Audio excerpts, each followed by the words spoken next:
Victorious, Odovaker and his troops marched to Ravenna to address the only unfinished business left, the young son of Orestes, the last Western Roman emperor. The 12-year-old emperor, Romulus Augustulus, and his uncle Paulus are unaware of Orestes' death and unprepared for the murderous assault of Odovaker's men. When Odoacer comes to Ravenna, Romulus is not able to put up much of a fight, but Paulus, who is charged with protecting Romulus, manages to do this and tries to protect his nephew. Odoacer's forces then kill Paulus and move against the boy emperor, Romulus Augustulus. Terrified, the boy flees the sounds of his uncle's murder.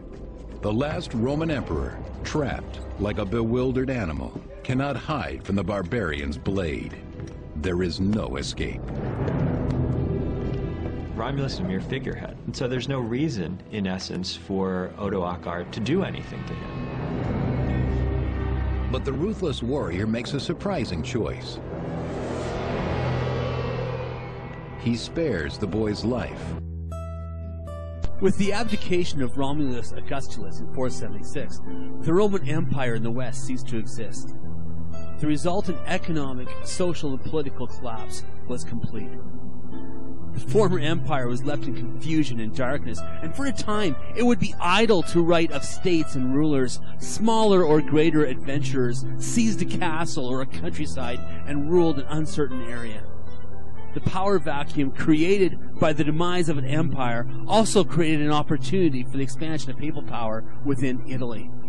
In 527, Justinian came to power in the east. Justinian's mission was to try to reunite the Eastern Empire with the Western Empire, which had been defeated. And it was into this atmosphere that Gregory was born in Rome. A balding, melancholy 50-year-old with absolutely no political aspirations at all, Gregory was an unlikely candidate for office.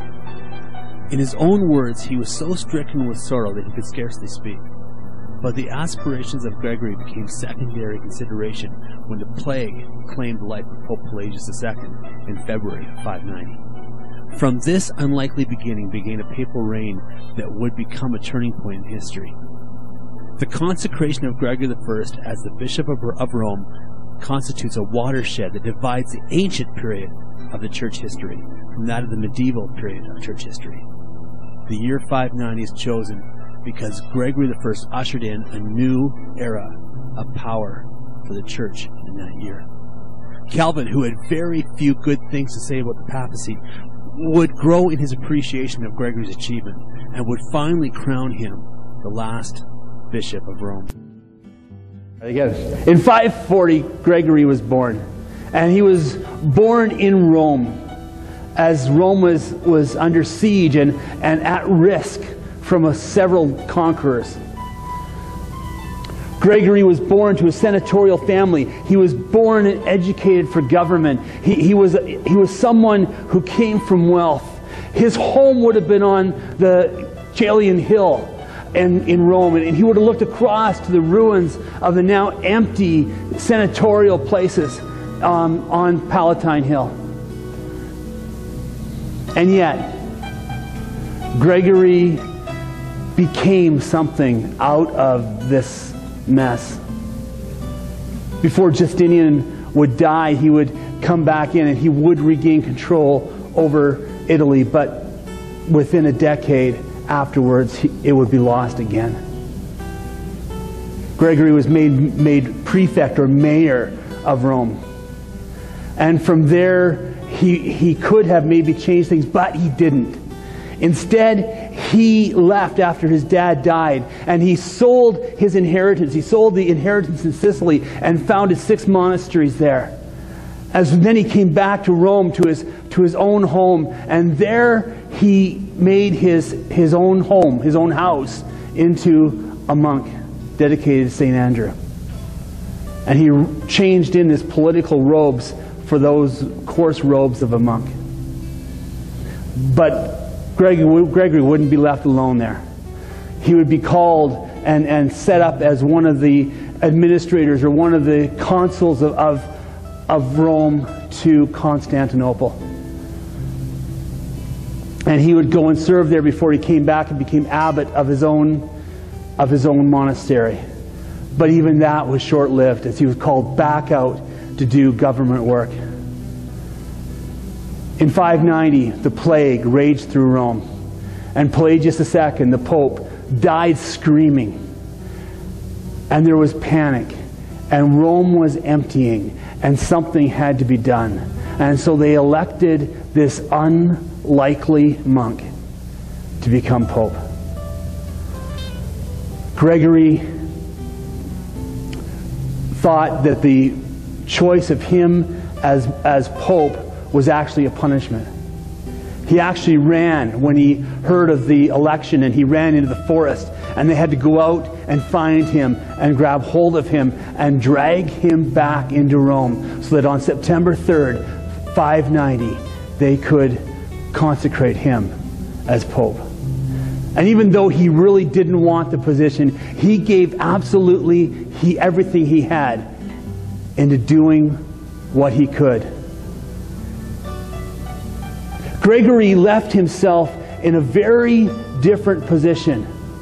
He went to Constantinople and asked for help for the saving of Rome. He asked for somehow that they would come and that they would gather in and help save the city. But Constantinople didn't. And so Gregory took it on himself to set up the defense of Rome. He negotiated with the Lombards. He negotiated peace and security. He had power that no other pope up until this time had ever known. One of the challenges that Gregory would overcome or would fight against was the use of the ecumenical title, the ecumenical patriarch, or universal bishop. Before Pelagius II died in 588, John of Constantinople actually wrote a letter, and on that letter he signed this universal bishop title. Gregory took offense at the fact that he would call himself the universal patriarch or the universal bishop. He really thought it was a power play that would claim that the only bishop was the one that actually was in Constantinople, and he was not ready to give up the primacy of Rome. It wasn't that he coveted the title for himself because he refused to use it, but the fight was set, and he would now battle against Constantinople and what he considered to be their power play. Over the next few years, he would write letters to other bishops, and he would try to get them to come onto his side. And sometimes with varying success or silence at his letters. In the late 6th century, he would actually write a letter, and he would say that the title of the ecumenical patriarch or the universal bishop was a tool of the devil. It was something for those with egos to be playing with. And that was something that Gregory had absolutely no time for.